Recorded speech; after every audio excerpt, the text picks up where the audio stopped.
avant d'ouvrir la parole de Dieu, peut-être remettre ce moment dans la prière.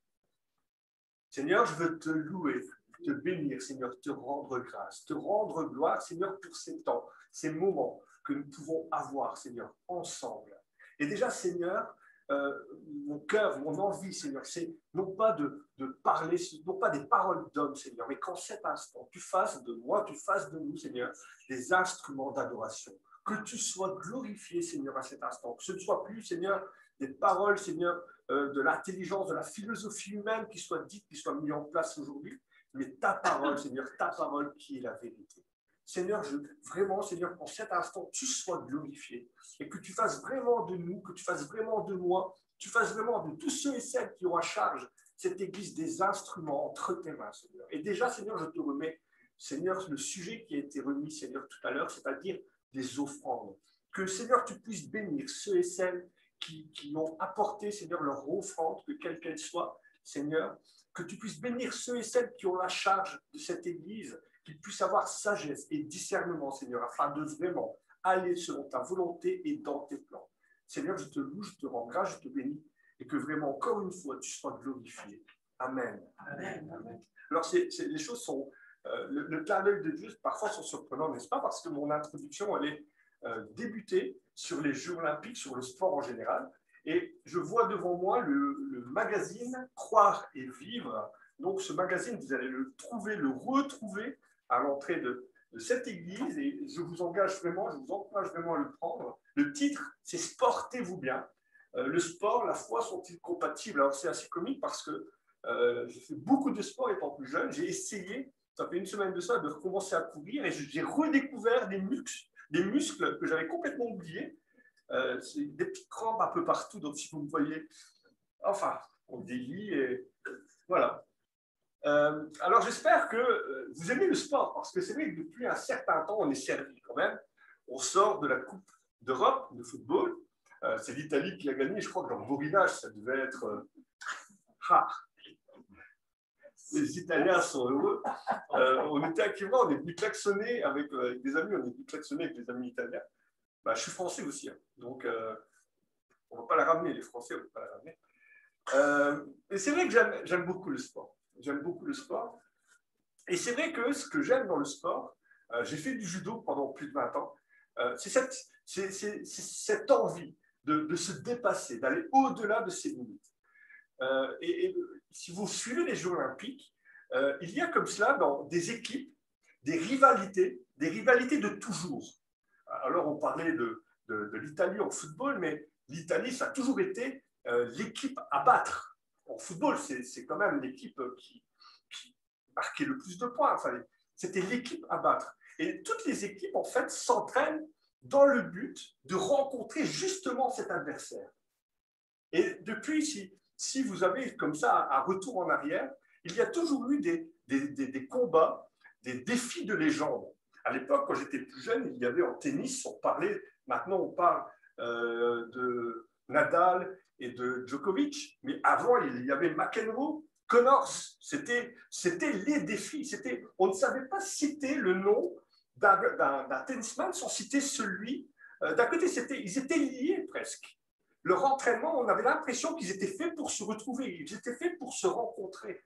Tous les autres matchs avant n'étaient que des matchs de préparation. On attendait justement cette finale où les deux champions allaient se rencontrer. Et chacun avait cette ambition de rentrer dans l'histoire.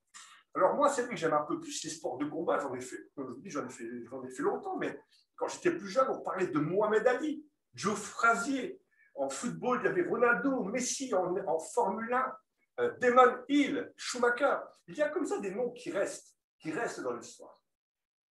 Et vraiment, cette idée, c'était que chacun avait envie de s'aligner avec l'autre. Chacun avait envie de marquer son territoire, de marquer son nom dans l'histoire.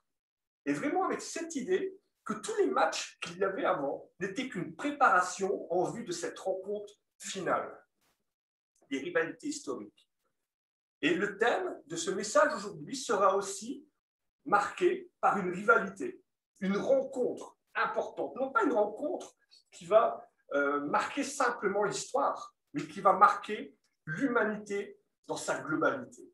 Et cette rencontre, eh bien, vous connaissez le texte, c'est la rencontre de Jésus avec Satan.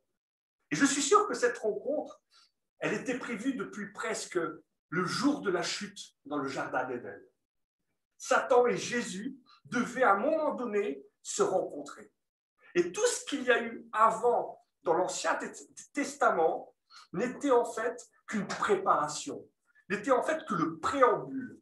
Parce que le match, le combat entre Jésus et Satan a commencé dans le désert, au moment des tentations. Ce combat va poser le socle, va poser le fondement de la victoire à la croix. Et cette rencontre, eh bien, elle va marquer l'humanité dans son entièreté. Les deux voulaient se rencontrer. Les deux devaient se rencontrer.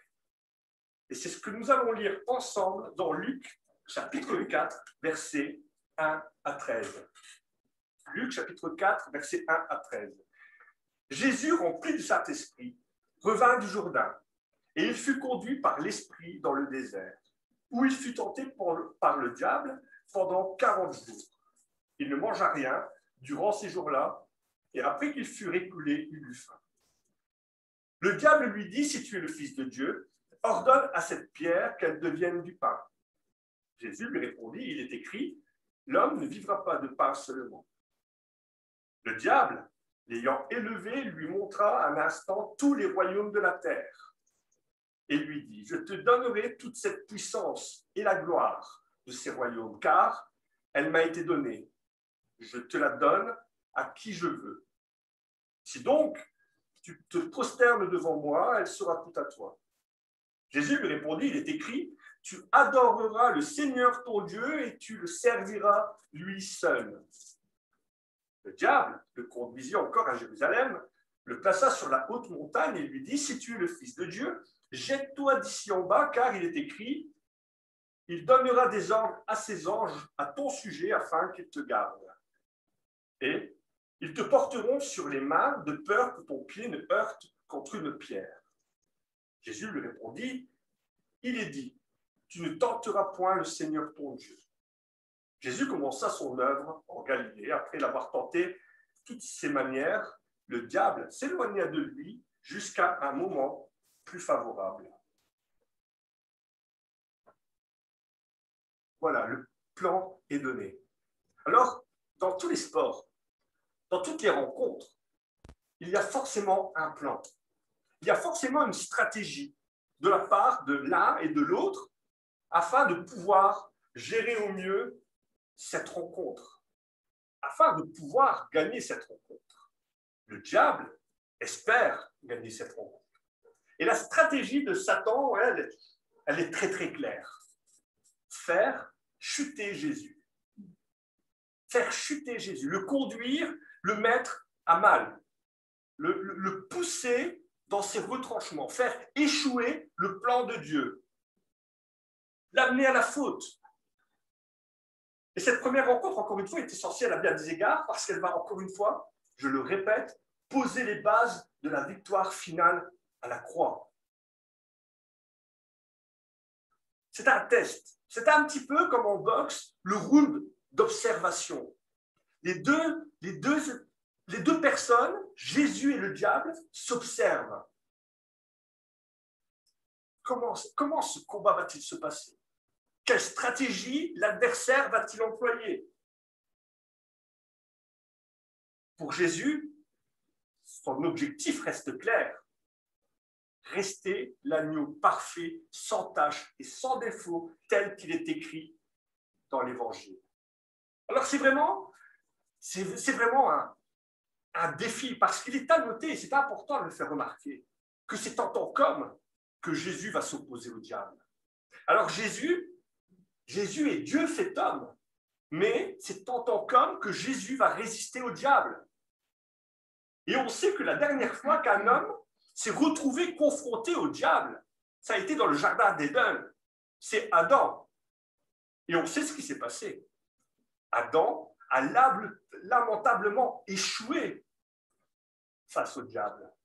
Alors que se passera-t-il pour Jésus? Jésus, avec ses faiblesses humaines, Jésus avec ses faiblesses terrestres. Comment ce combat va-t-il se passer? Fatigue, faim, souffrance? Jésus sort de 40 jours de jeûne. Le diable est à l'affût, comme un lion prêt à dévorer sa proie. Jésus va porter les couleurs de l'humanité. Il est écrit dans l'Évangile que c'est par un homme que le péché est rentré, Adam. Et à cause de lui, la mort et la souffrance sur beaucoup. Il se devait que ce soit par un seul homme que la paix, la vie, la grâce rentrent dans le monde. Par un homme, le péché est rentré, par un homme, la vie devait rentrer. Et ce qui rend cette victoire de Jésus dans le désert encore plus remarquable, c'est que si on fait cette comparaison entre Adam et Jésus, regardez les comparaisons qu'on peut faire. Adam a été tenté dans le cadre du Jardin d'Éden, un endroit merveilleux où rien ne manquait. Adam n'a jamais connu la faim. Jésus sera tenté dans la chaleur et dans la dureté du désert. Et il va connaître la faim. Adam n'a été tenté qu'une seule fois. Et on peut dire que sa vie aurait été relativement tranquille. Jésus, lui, sera tenté une multitude de fois. Tout au long de sa vie, la vie de Jésus ne sera que tentation. Le diable sera toujours là. On fait référence ici aux 3 tentations de Jésus, mais le diable sera continuellement présent dans la vie de Jésus, toujours prêt à le faire tomber, à le mettre au défi, à le faire chuter, et nous le verrons tout au long du message. Ainsi, l'auteur de l'Épître aux Hébreux déclare, Hébreux 4, verset 15, « Nous avons un souverain sacrificateur qui peut compatir à nos faiblesses. Il a été tenté en nous, en toutes choses, sans commettre le péché. » Pourquoi je peux m'accrocher à Jésus? Pourquoi dans la souffrance, je peux m'accrocher à Jésus? Pourquoi, lorsque les tentations arrivent dans ma vie, pourquoi je peux m'accrocher à Jésus? Parce que toute la vie de Jésus n'aura été que tentation et parce que Jésus est sorti vainqueur de ces tentations. Alors, il peut compatir, il comprend les souffrances que je vis, il comprend les tentations que je vis, il comprend les douleurs que je vis. Voilà pourquoi il est mon souverain sacrificateur. Et à travers tous ces versets, nous avons aussi des encouragements. Des encouragements à savoir répondre à la tentation. Parce que la tentation, ne vous faites pas d'illusions, quel que soit l'âge que nous avons, la tentation sera toujours présente dans nos vies. La tentation qui conduit au péché. La tentation n'est pas un péché. La tentation conduit au péché. Jacques, chapitre 4, verset 7, nous donne déjà quelque chose, nous donne déjà une manière de pouvoir résister à cela. C'est soumettez-vous à Dieu, résistez au diable et il fuira loin de vous. Il est à noter aussi que les tentations de Jésus lui sont propres, c'est-à-dire aucun chrétien ne sera jamais tenté de transformer une pierre en pain, ni même de monter sur une montagne, de se jeter en espérant être attrapé par un ange. Si jamais vous entendez une voix dans votre tête qui vous demande de transformer une pierre en pain, il y a un problème. Les tentations de Jésus lui sont propres. Et ça me fait penser aussi que les tentations que je vis me sont propres à moi. Ce ne sont pas les vôtres. On peut avoir des points communs, mais les tentations sont propres à chaque individu. Et ça m'oblige de réfléchir à 2 choses. Qui a déjà été à la pêche ici? À la pêche, qui aime bien pêcher? Personne? Alors, pour faire un rapide dessin, c'est assez facile la pêche. Il faut juste avoir des appâts. Donc, les appâts, ça peut être des petits vers de terre, des mouches, des asticots, que sais-je. Pourquoi avoir plusieurs appâts? Parce que chaque poisson est différent. C'est-à-dire que si je veux pêcher une truite, je vais utiliser tel type de poisson. Si je veux pêcher un saumon, je vais adapter l'appât en fonction du poisson, parce que chaque poisson a une envie alimentaire qui est différente, a une particularité différente. Donc, je vais transformer, je vais m'adapter au poisson que je veux pêcher. et j'ai dans l'idée que le diable est un très bon pêcheur. Hein? C'est un pêcheur d'hommes. Hein? Mais pas pour le sauver, hein. C'est pour le manger. Et le diable est un très bon pêcheur. Il sait exactement ce qui peut me faire chuter. Et il va adapter sa technique, il va adapter l'appât qu'il va poser devant mes yeux afin de me faire chuter, afin de me faire trébucher. Si je suis assez intelligent, si je me connais suffisamment, je sais comment je peux résister aux tentations. Et c'est ça la première réflexion que je me dis, c'est à partir du moment où je me connais, où j'ai conscience que je suis quelqu'un de faible, que ma chair est faible, que je sais et je connais ce qui peut me faire tomber. J'ai déjà un avantage sur la stratégie que Satan veut employer pour me faire trébucher.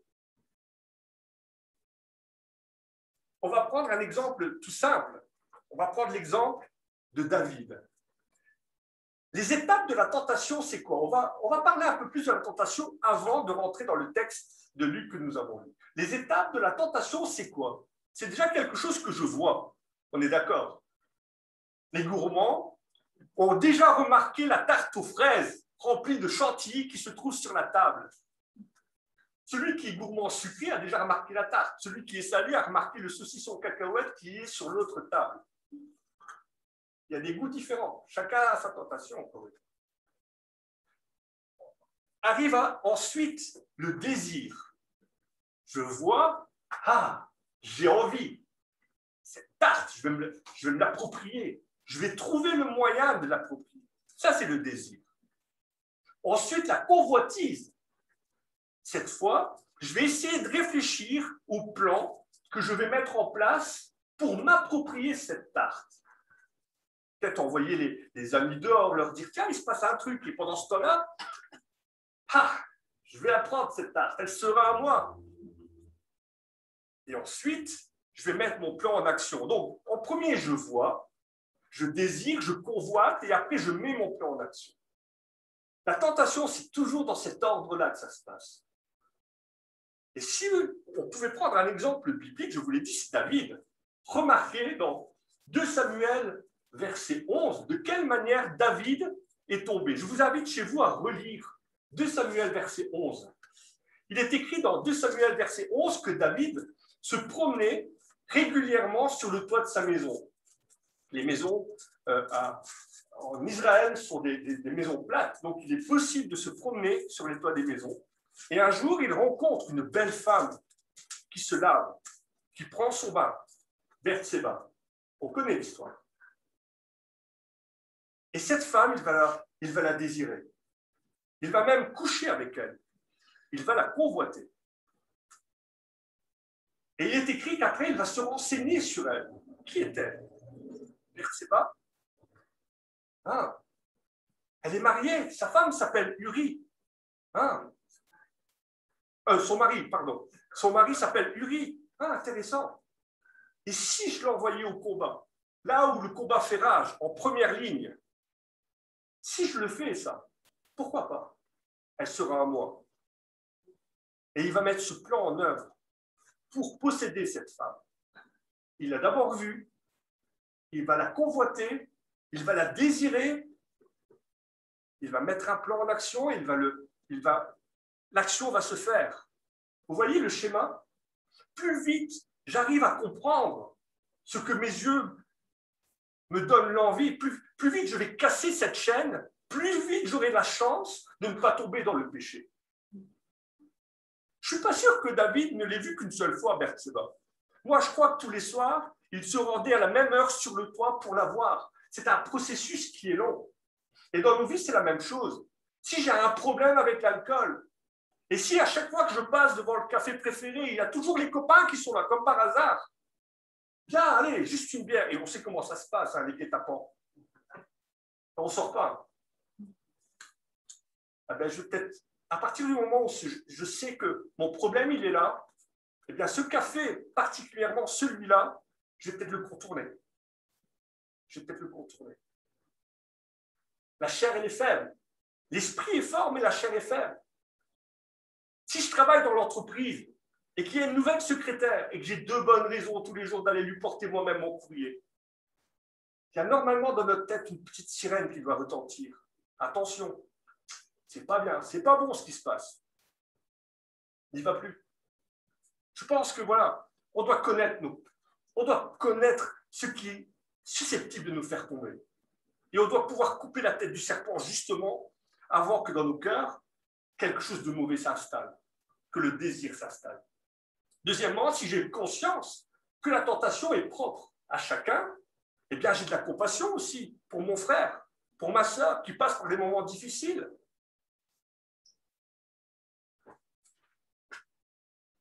Je ne suis pas forcément obligé de comprendre ou d'admettre certains péchés, mais mon frère qui a, encore une fois, ce problème d'alcool, même si moi, j'en ai pas, je ne sais pas ce que ça veut dire une dépendance. J'en ai pas, je ne sais pas ce que ça veut dire.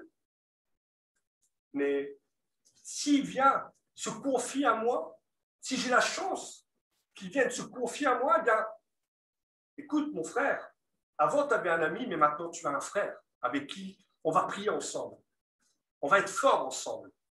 Je ne sais pas ce que tu vis. Je ne sais pas comment ça se passe dans ta vie, mais ce qui est sûr, c'est que maintenant, tu as quelqu'un et tu n'es plus tout seul.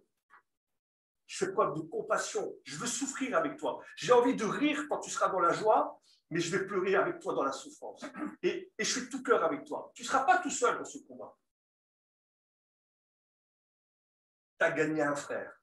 Et je crois que nous devons être lents à parler, lents à nous mettre en colère, mais prompts à écouter. Le Seigneur a bien fait les choses, la nature a bien fait les choses. Il nous a donné 2 oreilles et une seule bouche, afin que je puisse écouter beaucoup mieux que je puisse parler. Ça m'évite d'avoir un jugement sur l'autre. Mon frère, ma sœur passe par des temps difficiles, il a ses combats, des combats qui sont durs parfois. Hein. Tous nos combats sont compliqués. Et nous sommes soumis à des assauts du diable. Mais qu'est-ce qu'on est fort à 2? Qu'est-ce qu'on est fort à 2? La première tentation de Jésus va consister à faire douter Jésus de l'amour de Dieu. Nous l'avons lu. C'est un mensonge. Mais vous savez, ce qui est compliqué avec le mensonge, c'est que les meilleurs mensonges comprennent toujours une part de vérité. Pour comprendre cela, il vous suffit d'allumer la télévision à la chaîne politique et vous allez comprendre ce que ça veut dire. Les plus grands mensonges sont enrobés de vérité. Et les politiciens, ça, l'ont bien compris.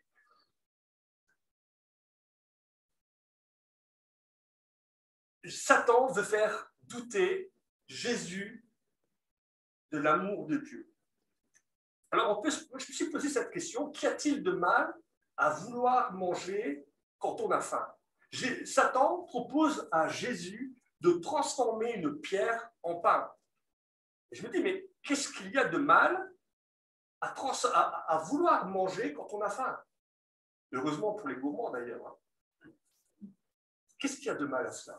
Après tout, si Jésus avait transformé cette pierre en pain, est-ce qu'il y aurait eu un péché? Est-ce que c'est péché de vouloir manger? Je ne pense pas. Et on ne peut pas dire non plus qu'il se serait exposé à la vue de tout le monde. Ce n'est pas comme s'il avait transformé cette pierre en pain en plein Jérusalem. Tout le monde aurait dit, waouh, c'est le Messie, c'est le Fils de Dieu, tant attendu. Et on aurait pu dire, ben voilà, il cherche à se mettre en valeur, il cherche à se montrer, à se faire valoir. Là, à la limite, mais là, il est en plein désert.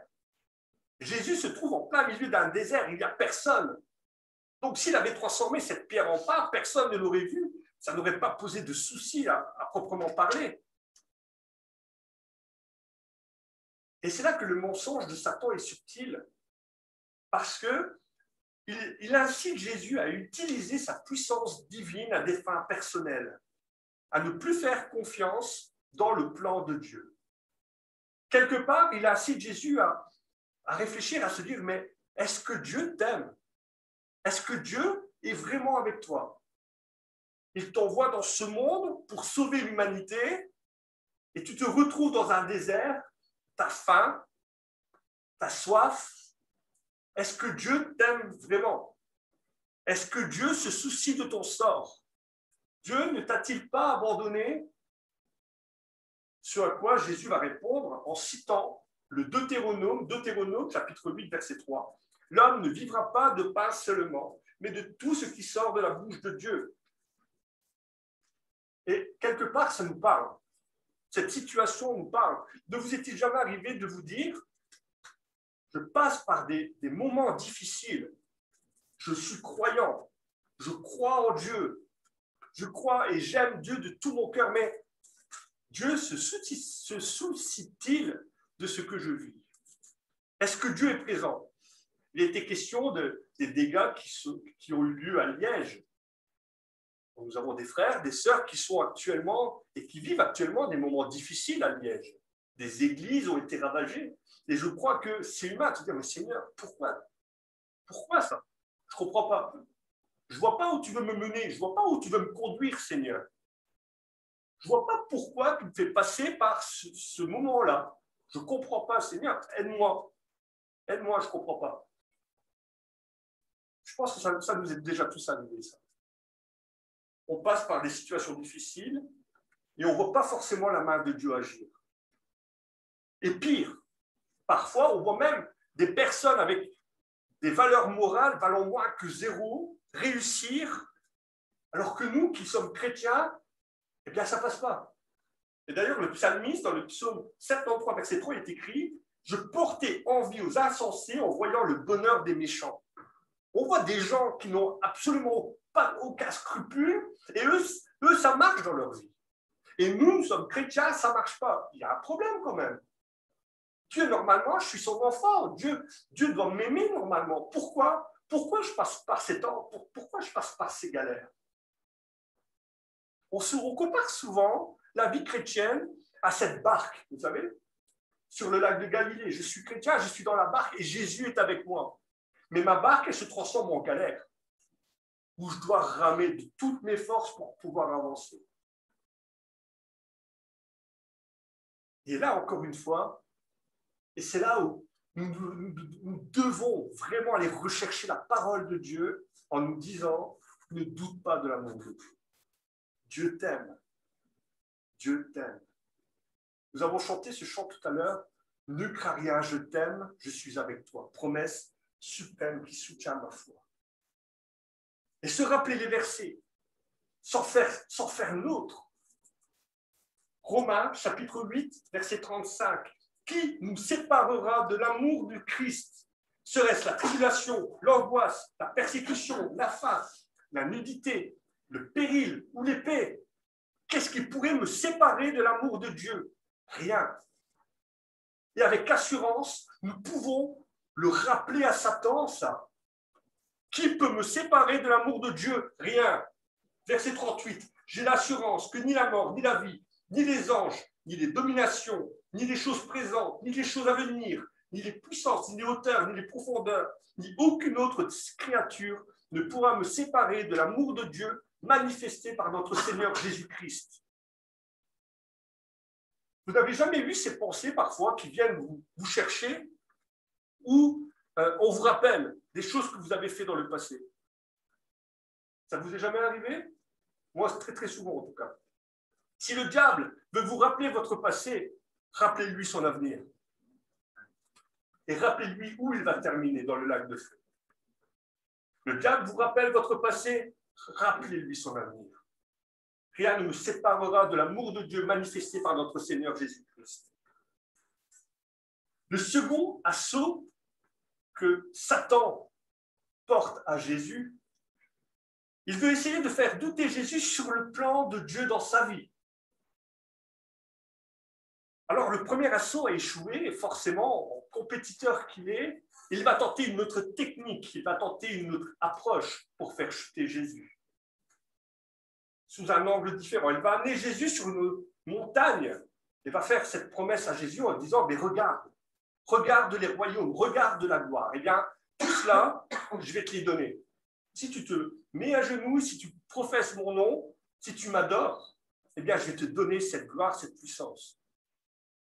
Encore une fois, le mensonge est subtil, parce que même si Satan est appelé le prince de ce monde, ou dans la Bible, le Dieu de ce monde, il ne l'est pas, le monde ne lui appartient pas. Il porte le nom du prince de ce monde, mais le monde ne lui appartient pas. Psaume 22, verset 29, l'Éternel domine sur les nations. Mais il y a quand même pour Jésus de quoi hésiter.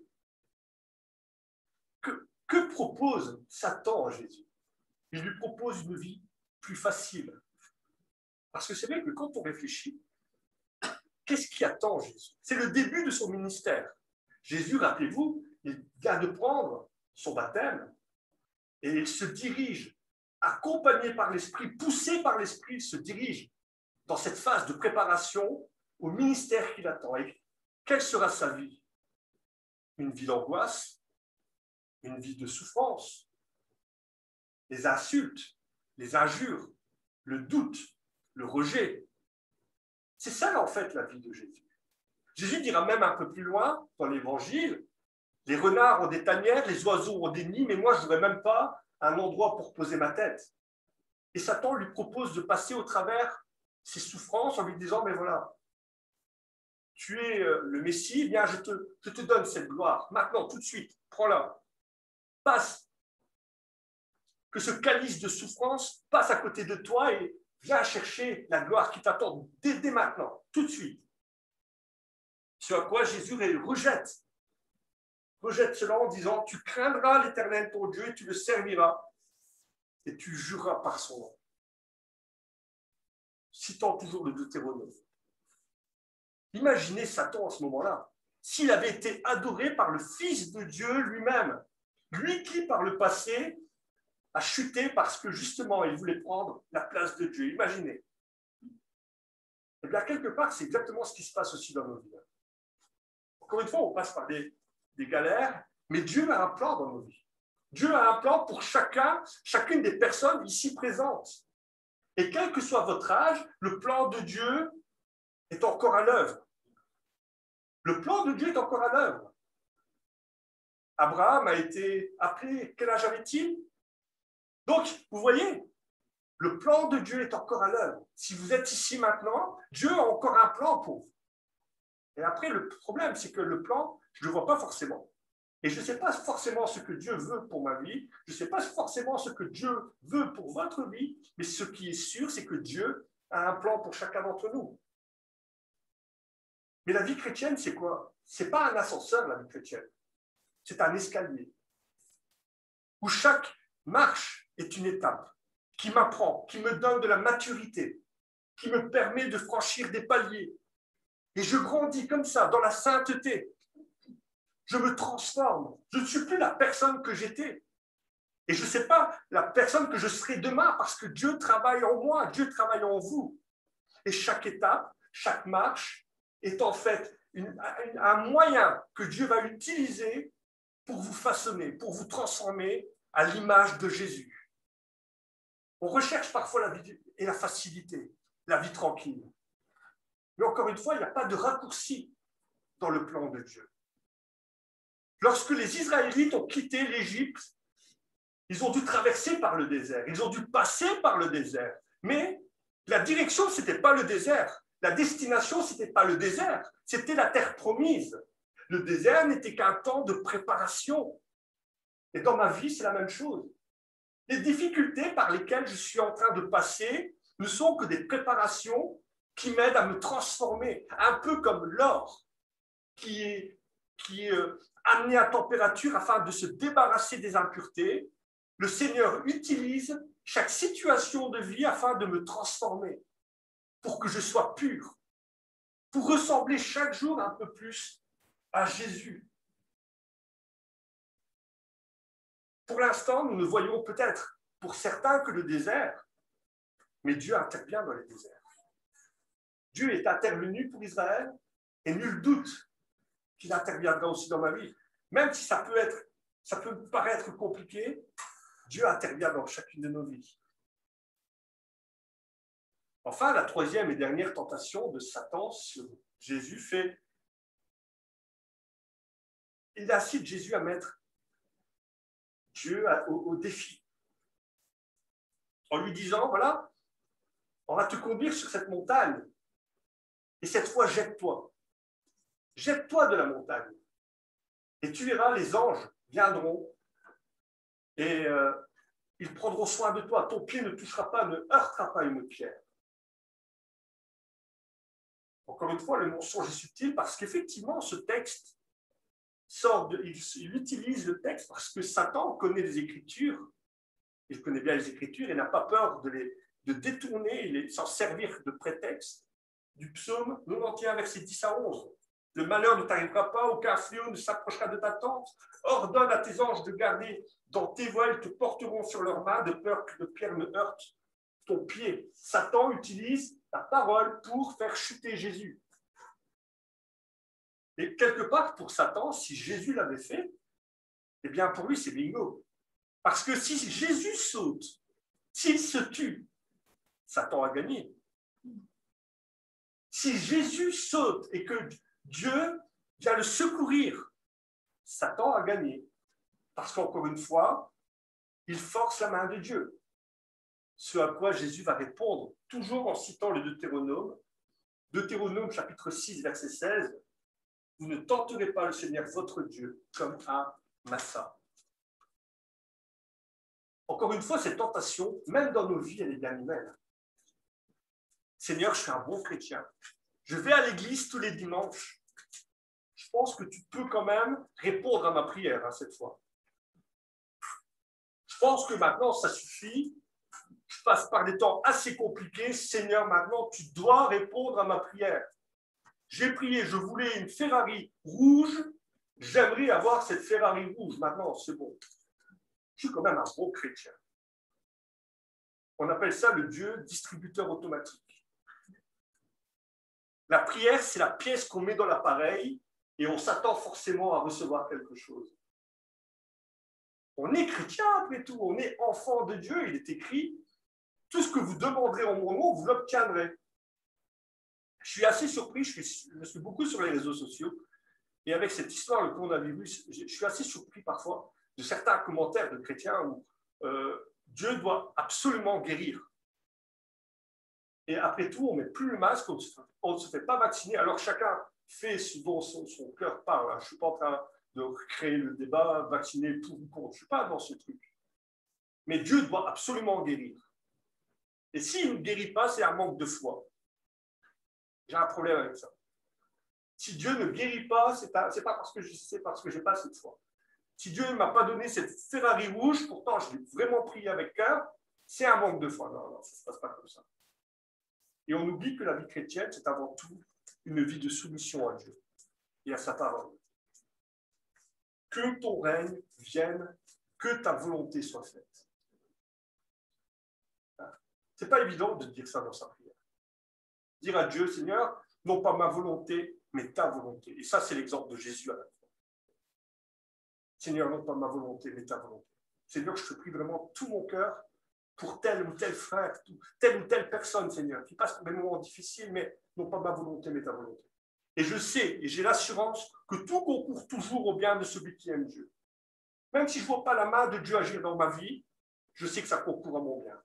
Et je lui fais confiance, parce que lui sait. Lui voit les choses. Lui connaît le cœur de chacun et le cœur de toutes choses. Et je dois apprendre à lui faire confiance et à me soumettre à lui. On arrive doucement à cette conclusion, c'est que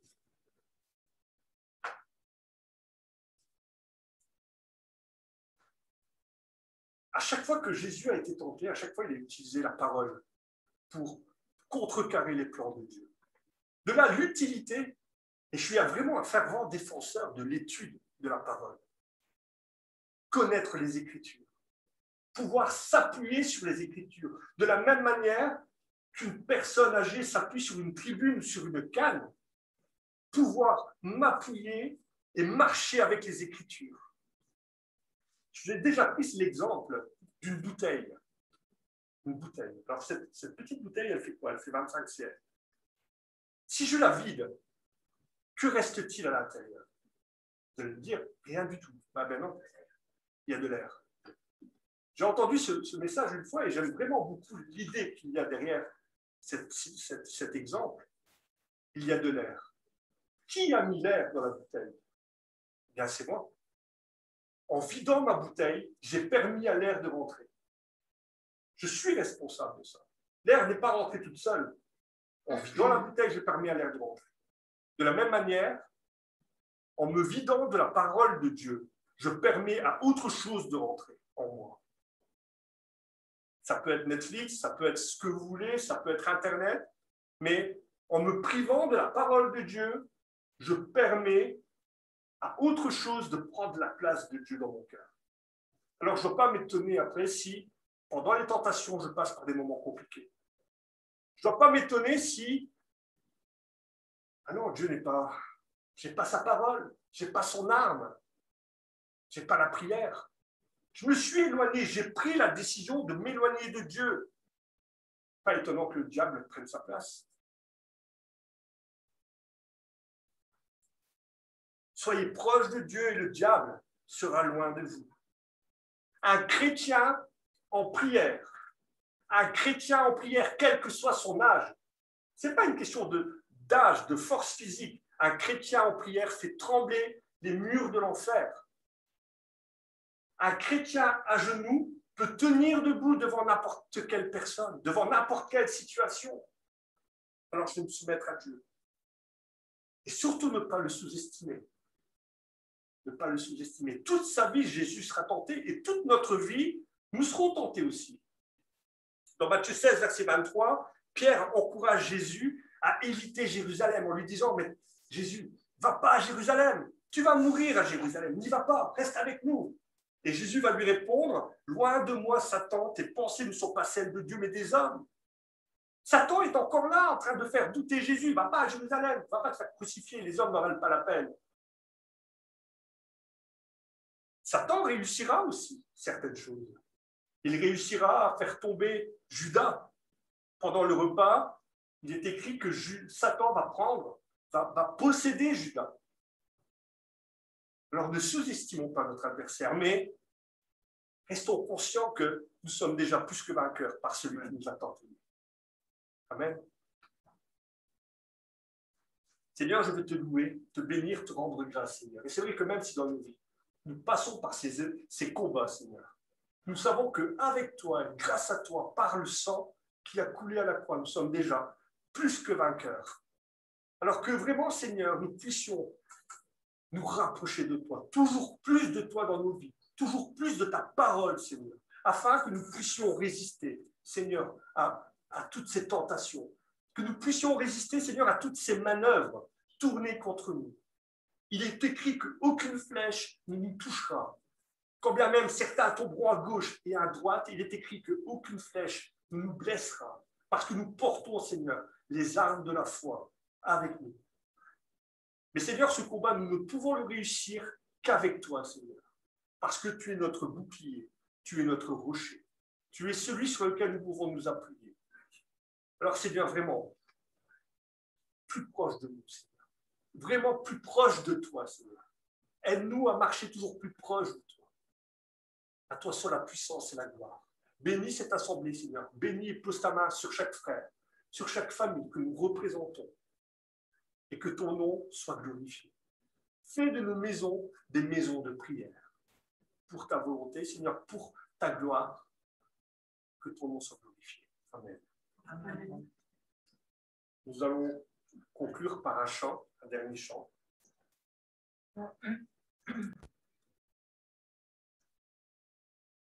Que ton règne vienne. Que ton règne vienne sur la terre.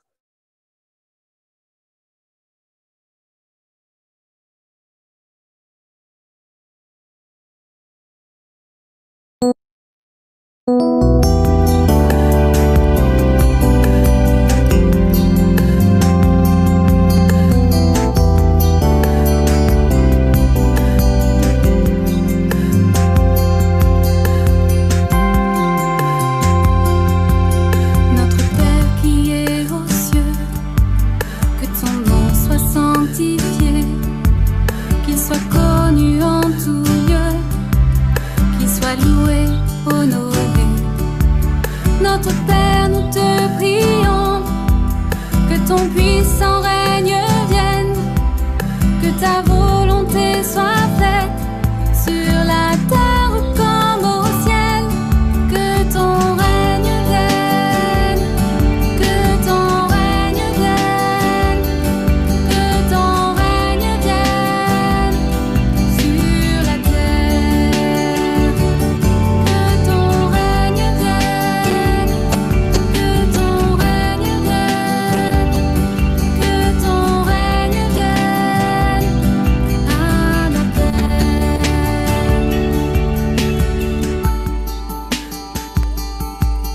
Donne-nous au jour le jour notre pain pour nos besoins. Apprends-nous au long des jours à dépendre de ta main. Pardonne-nous, Dieu de la vie, nos offenses et nos péchés, comme nous pardonnons aussi à ceux qui nous ont offensés. Que ton règne vienne, que ton règne vienne, que ton règne vienne sur la terre, que ton règne vienne, que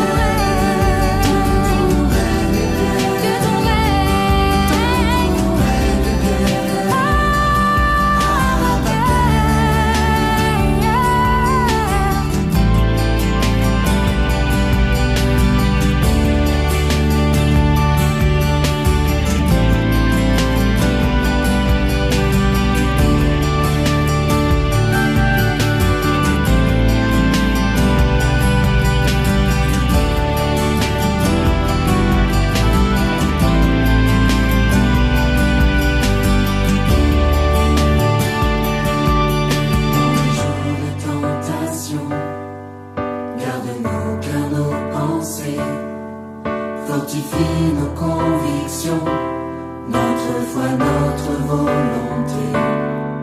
Délivre-nous du malin, car tu es roi souverain.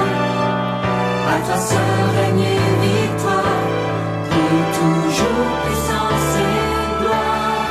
Que ton règne vienne, que ton règne vienne, que ton règne vienne sur la terre. Que ton règne vienne, que ton règne vienne, que ton règne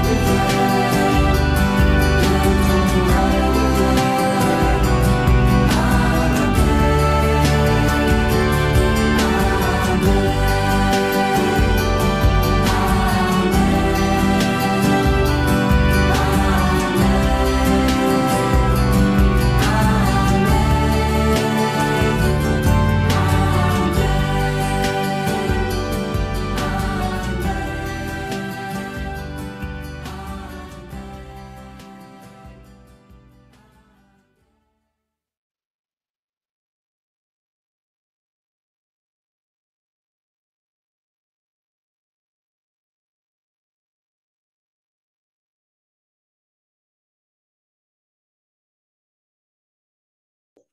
Et vraiment un plaisir pour moi de vous avoir vu aujourd'hui et d'avoir pu passer ce temps ensemble. Soyez bénis. Bonne journée.